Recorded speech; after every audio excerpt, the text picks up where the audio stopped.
Et bien bonsoir tout le monde, on se retrouve pour une nouvelle vidéo sur JJK Phantom Parade, j'espère que vous allez bien parce que moi ça va nickel. Aujourd'hui on se retrouve pour une nouvelle vidéo pour parler du coup des news de JJK.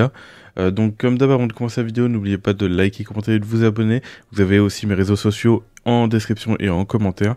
Et je pense aussi à vous dire que vous êtes plus de 70% à regarder mes vidéos sans être abonné, donc n'hésitez pas, ça prend 2 secondes. Et moi ça m'aide énormément, bref. Allez, c'est parti, du coup on va cliquer dans annonce et c'est la première fois que je fais une vidéo, du coup je réagis aux news et je vais commencer à le faire. Et moi je trouve ça vraiment pratique le fait que les annonces soient directement implantées via le jeu, parce que c'est vrai que tous les jeux ne pensent pas forcément le faire ou à mettre bien à jour justement les informations ou à le dire, mais bon, voilà. En tout cas c'est cool. Ensuite, bon bah déjà première chose, on a le reset du pass de combat, donc là le pass de combat à reset si jamais. Ensuite, réinitialiser la limite d'achat du pack de cubes mensuel du lot de cubes d'objets. Donc il y a réinitialisation. Waouh, c'est quelque chose. Donc voilà, vous avez le reset des packs d'achat de cubes. Donc je vais cliquer vite fait, mais normalement on n'a pas grand chose à voir. Voilà, ils disent juste que oui, voilà, ils ont reset les packs. Ok, très bien. Donc, si ça peut intéresser des cash players. Ensuite, équilibre de certains personnages. Allez, c'est parti. On va regarder ça.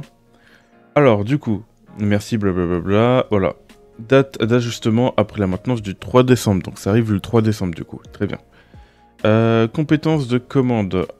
Revers avant. Donc là, on a Megumi Fujiguro. Donc, je crois que c'est le Megumi bleu, là, le V1, si je me trompe pas. Inflige à la cible ennemie aux cibles ennemies 100%. Et là, c'est inflige des ennemis, parce que là, on a avant et après, du coup, 100% aussi. Du coup, ok. Applique au personnage 20% d'augmentation, et là, on passe à 40%. Ok. D'augmentation des chocs une fois, voilà, etc. Ensuite, là, on a inflige à la cible ennemie, du coup, aux cibles ennemies 140%. Et là, on passe à 200%, donc c'est un bon multiplicateur. Ok. Alors ensuite on a avant, on a 80% là, voilà, 60% ici et 200% là. C'est surtout là où ça change, donc inflige à la cible ennemie, aux cibles ennemies, 140% de dégâts occultes en dégâts à distance. Ok, voilà. Et du coup là on passe à 200%, très bien. Éléphant plénitude, ok, avant et après. Donc on passe de 125 à 135 de dégâts occultes, ok. Compétence ultime, on a du coup chien de jade totalité avant et après. Donc on a 10% ici, donc, et 20% et 300%, et tout s'améliore, très bien. Donc applique au personnage 10% de réduction des dégâts subis, donc, qui passe à 20%. Applique au personnage 20% d'augmentation des dégâts de choc une fois, qui passe à 40% du coup. Et du coup, inflige à la cible ennemie, aux cibles ennemies, 300% de dégâts occultes en dégâts à distance. Et là, on passe à 371%. Ok. Ensuite, compétence auto-protection du familier avant et après. Ok. Donc là, on passe de 10% à 20%, donc applique au personnage 20% de réduction de dégâts subis pendant un tour.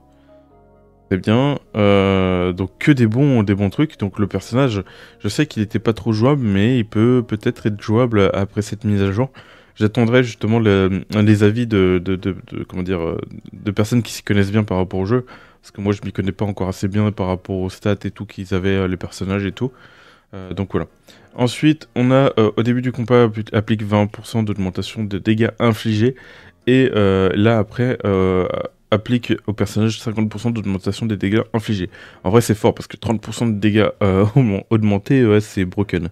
En sachant que toutes les autres compétences sont augmentées, donc non, il a l'air d'être mieux qu'avant en tout cas. Je sais qu'il était pas terrible, mais là il y a peut-être moyen qu'il remonte un peu. Maki Zeni, ok, voilà. Du coup, compétence auto, donc attends, Maki, oui, je crois que c'est Maki rouge, hein. Peut-être que je me trompe. Avant, donc au combat, applique au personnage 7% d'augmentation, et là, des dégâts physiques infligés, là c'est 15%. Très bien. Ah oui, d'accord, il n'y a que ça. Je sais que la Maki rouge, elle était pas très forte, mais bordel, ils l'ont pas très respecté en fait, hein. Ils se sont dit, elle va rester telle qu'elle est. Ok, d'accord, j'ai tout compris. Alors, ne méprise pas les arcanes panda. Ok. Donc je dois bloquer à tout prix. Le coût de l'énergie occulte a été modifié de 40 à 25. Ok, d'accord. Ah ok, il a été modifié de 40 à 25. Et l'attaque en règle, le coût en énergie occulte a été modifié de 30 à 15. Très bien. Je sais pas si... j'ai l'impression qu'il y a une réduction là. Je sais pas comment le prendre. Ok, bon, on va continuer. Compétence ultime, avant. Applique au personnage gorille 20%. Donc là, ça passe à 50%. L'augmentation des dégâts physiques infligés d'annulation de l'augmentation de la jauge d'ulti et supprime la réduction des dégâts subis. Applique au personnage 20% d'augmentation. Et là, c'est toujours à 20%. Dégâts de choc. Inflige à la cible ennemie, aux cibles ennemies, de 422% dégâts physiques. Bon, bah là, c'est pareil, en fait. C'est pareil. Ensuite, ok, bon, c'était Panda, c'était rapide aussi. Ah, c'est surtout le Megumi, justement, qui a subi un gros buff. Ensuite, Jogo. Donc Jogo, c'est celui qu'on peut prendre dans les échanges avec 1500 pièces avec un autre personnage. Donc voilà. Et du coup, il a été buff. Ok, donc à voir. Parce que je sais que l'autre qui est à côté, je sais plus comment elle s'appelle, mais en tout cas, elle a été extrêmement forte, plus forte que Jogo. Donc à voir si Jogo passe devant. Donc compétence de la commande lumière spectrale avant. Donc on passe du coup, inflige des dégâts ennemis, 55% des dégâts physiques, de 55% des dégâts occultes, des dégâts de mêlée hybride. Et du coup on passe de 55 à 75 et de 55 à 95. Ok. Feu infernal avant, inflige à la cible ennemie 80% de dégâts physiques et 80% de dégâts occultes en dégâts de distance hybride. Et là maintenant on a infligé à la cible ennemie, aux cibles ennemies, 250% de dégâts occultes en dégâts à distance. Donc en gros, ok. Donc en gros, là, vous allez, au lieu d'avoir de l'attaque physique et occulte, vous allez juste avoir de l'attaque, du coup, occulte. Du coup, ça, ce qui fait que les deux dégâts combinés, ça faisait 160%. Et il faut se dire qu'on passe, du coup, de 160% à 250%. Donc, ok, c'est intéressant. Ensuite, frélon volcanique avant, inflige un adversaire aléatoire 86%. Excusez-moi si vous entendez du bruit, c'est le carnaval. 86% et là on passe du coup à 111,6%. Là aussi pareil 86%, 86%, là aussi. Donc c'est du coup par rapport aux dégâts occultes, dégâts à distance, puis voilà. Et là dégâts, pareil, dégâts occultes, très bien. Bon, bref. Ensuite, compétence ultime, extension du territoire cercueil volcanique. Extension du territoire 4 tours, applique, et là on a toujours 4 tours, applique 99%, 99% aussi, là aussi, 15% là, 15% là, 30% là, 30% là, ok, 30, 30, et du coup c'est ça qui augmente. Inflige à tous les adversaires 380% des dégâts de la technique du sort et en dégâts à distance et leur applique des dégâts continus de feu à la hauteur de 70% des dégâts de technique du sort. Donc voilà, comme vous pouvez le voir, là on passe de 300 à 380 et de 40 à 70 ici, voilà. Sinon, il n'y a rien d'autre qui est mentionné par rapport à ça. Compétences auto, du coup, PV du personnage sont inférieurs à 50%, et là ça pareil 50%, lui applique 25% d'augmentation des dégâts infligés. Et là on passe à 50%, ok. En tout cas c'est des très belles augmentations qu'on peut du coup voir sur les personnages, ils améliorent pas moyennement quoi, ils améliorent vraiment beaucoup. Bah, il y a juste lui et pour l'instant Jogo. Du coup, talon de malédiction avant le début de la vague, restaure 10 d'énergie de occulte au personnage après. Et après, au début du tour de l'énergie occulte, si l'énergie occulte du personnage est inférieure à 10, utilisable 3 fois seulement lors du combat, restaure 10 de son énergie occulte. Ok. Donc il restaure tout seul normalement son énergie occulte. Intéressant. Intéressant, intéressant. Le plaisir que je prends à me battre Anami. Ah, du coup, c'est Anami, c'est celui qui est à côté de Jogo, justement, dans la boutique. Ah bah nickel. Compétence de commande graine maudite avant inflige du coup aux ennemis 70% et là on passe à 90% de dégâts de technique de sort en dégâts à distance, d'accord, en 2 coups, voilà. Sinon on n'a rien d'autre qui est mentionné. Racine perforante du coup avant après inflige 210% de dégâts occultes et là c'est 260% de dégâts occultes, ok. Terre donc le coût d'énergie occulte a été modifié de 40 à 35. Ah oui, ok, j'avais pas compris tout à l'heure, mais en gros, c'est le coût des compétences, quoi. Donc, en gros, au-dessus, je sais plus c'est quel personnage, mais en gros, il a pris une grosse réduction au niveau de ses coûts de compétences dans ses compétences, tout simplement. Donc, voilà. Talent de malédiction avant au début d'une vague restaure 10 d'énergie occulte au personnage. Et après, au début du tour, si l'énergie occulte du personnage est inférieure ou égale à 10, utilisable 2 fois seulement lors du combat, restaure 20 de son énergie occulte au début du combat, applique au personnage 20% de réduction des dégâts subis. Ok, bon, très intéressant, du coup il va pouvoir restaurer son énergie occulte comme ça tout seul, et en plus il va appliquer de la résistance, donc c'est cool. C'est cool, donc des bonnes améliorations, à voir si Jogos arrive quand même à passer devant du coup ce personnage là, mais je pense pas, après avoir du coup de ce qui en est quoi, plus tard. Ensuite sort de division par 10 Kento Nanami, compétence de commande sort de division par 10, ok. Du coup Kento Nanami c'est le SSR hein, j'imagine, j'avoue que je sais pas trop. Augmentation des dégâts des coups critiques et des rayons noirs. Ok, et là on a augmentation sorte de division de 10, décombre, ok, augmentation des dégâts lors des coups critiques, ok. Et du coup, ouais, c'est juste les coups critiques et pas les rayons noirs. Très bien. Il y a eu un petit changement sur lui, donc voilà. Mei Zenin, ok, en compétence de commande furtivité, le nombre de tours pendant lequel l'effet furtivité est actif a été modifié de 2 à 3 tours, ok. Le nombre de tours pendant que l'effet d'augmentation de dégâts physiques infligés a été modifié de 2 à 1 fois 3 tours. D'accord, très bien. Très bien, très bien. Ensuite, nous avons tir couverture, inflige à la cible ennemie, aux cibles ennemies 189%, donc c'est pareil ici. Et là, les dégâts à distance, 3 coups total. Du coup, 30% de chance d'appliquer étourdissement pendant un tour, et là c'est 55%. Donc c'est quand même un joli pourcentage qui a monté là. Donc voilà, donc c'est Mei Zenin, j'ai du mal à me rappeler c'est qui déjà, c'est terrible. Compétence auto, voilà, augmentation de la probabilité de déclenchement déclenchement, etc. Augmente les dégâts. Expert en combat Saki Rindo, compétence de commande cataclysme occulte, augmente les effets de la perte des PV du personnage. Ces ajustements concernent les statistiques des améliorations max de la mise à jour et des calendriers peuvent être modifiés sans préavis. Merci de votre soutien. Ok, bon. Oh, c'était quelque chose. Et il y a encore les souvenirs. Il y a encore les souvenirs en plus de ça. On va vraiment... Je pense qu'on va faire ça rapidement. Je vais voir justement... Ah non, c'est bon. Il n'y a pas grand chose. Je m'attendais à pire. Après la maintenance 3.12, du coup, la durée de l'effet de la compétence souvenir est fixée, fierté, à 8 tours. Ok. Ouais, on n'a pas d'avant-après. Très bien. La durée de l'effet de la compétence souvenir est fixée à 7 tours, même si aimant à attaquer et annulé en raison de la compétence automatique liée perturbation, immobilisation ou contre-attaque. Il consommera désormais en compte d'effet aimant à attaquer. Très bien. Éducateur, la durée de l'effet de la compétence de souvenir est fixée à 6 tours, donc j'imagine qu'ils avaient plus de tours que ça. Hein. Donc voilà. Ensuite, on a unité totale, l'effet de la compétence auto a été modifié, même si cette attaque met la cible en état de choc, elle déclenche la compétence auto une fois. Ok. Donc voilà pour l'équilibrage des cartes, donc très bien.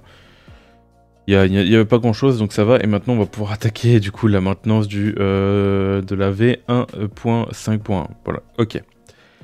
Du coup, merci voilà, nous effectuerons la maintenance de la mise à jour du coup 1.5 et tout à la date suivante. Bah, elle est où la date?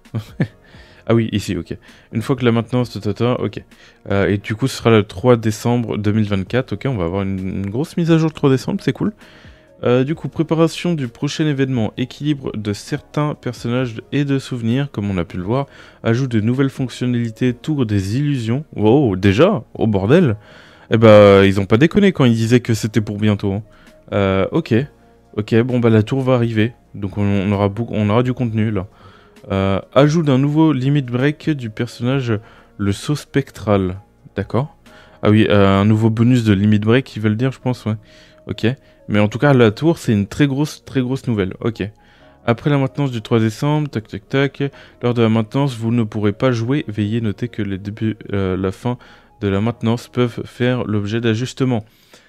Si vous commencez les quêtes principales, les quêtes d'événements ou tout combat avant le début de la maintenance, et que la maintenance commence alors que vous êtes en plein combat, le combat sera considéré comme invalide, quelle qu'en soit l'issue. Voilà. Donc j'ai tout dit. On a tout dit, on a tout lu. Ok, bon bah très bonne nouvelle. Donc des ajustements sur des persos qui vont être peut-être très intéressants. J'ai hâte de voir justement ce qui va en revenir. Et la tour, surtout la tour qui va arriver le 3 décembre. Donc ça va faire plaisir. Donc attendez, parce que il me semble que justement on a eu l'annonce de Portail. Il me semble qu'on n'avait pas que ça comme annonce. Donc du coup j'ai pu trouver sur le Discord officiel justement du coup les screens concernant ça. Du coup on peut voir que le chapitre 10 arrive du coup le 3 décembre, voilà.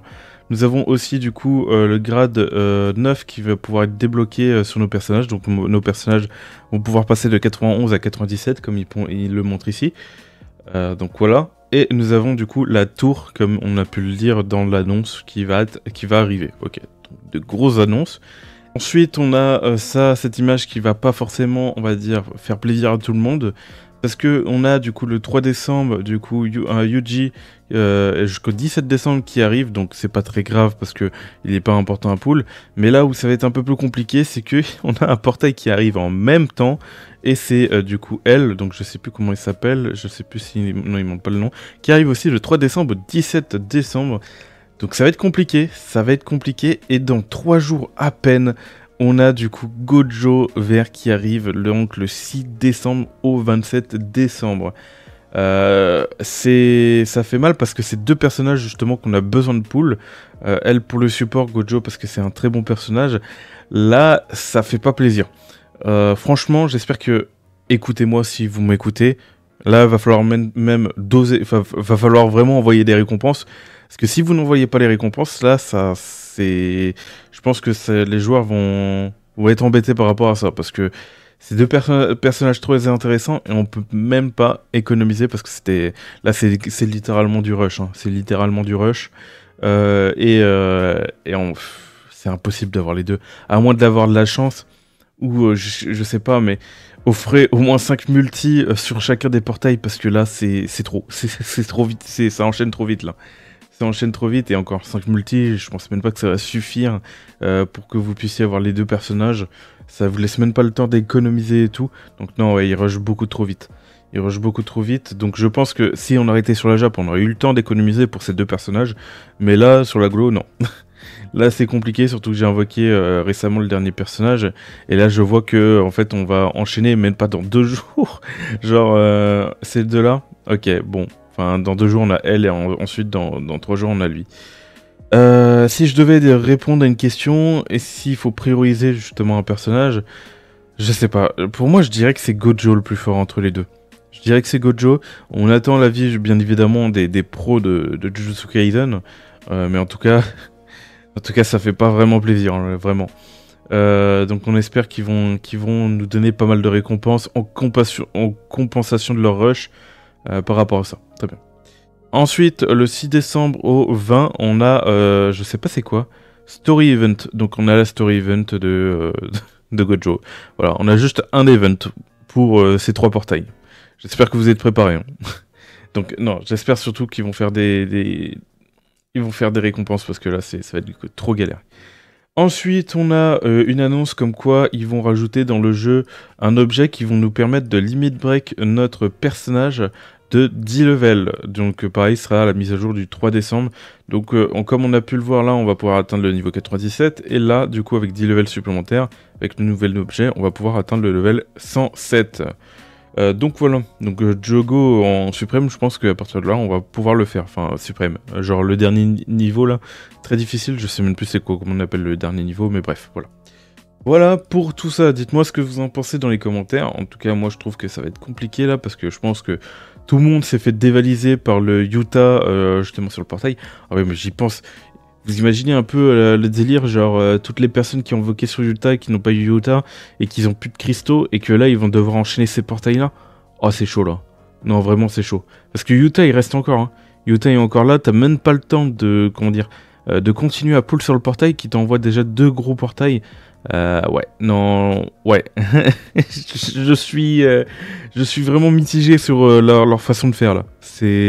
J'attendrai les news, j'attendrai de voir justement comment ça se passe, qu'en pensent les autres aussi. Mais en tout cas, moi je trouve que c'est pas vrai, c'est pas une bonne nouvelle. C'est vraiment pas une bonne nouvelle. Voilà. En tout cas, j'espère que vous avez aimé cette vidéo. C'était Virtual. Hop, on retourne quand même sur le jeu. Logitech, mais qu'est-ce que je m'en fous. Excusez-moi. Mais arrête. Mais bordel. Bon, je peux faire mon outro? Oui. Allez, bon. C'était Virtual. Bye tout le monde. Tchuss. Allez, n'oubliez pas de vous abonner, liker et tout, comme d'hab. Allez, bye tout le monde.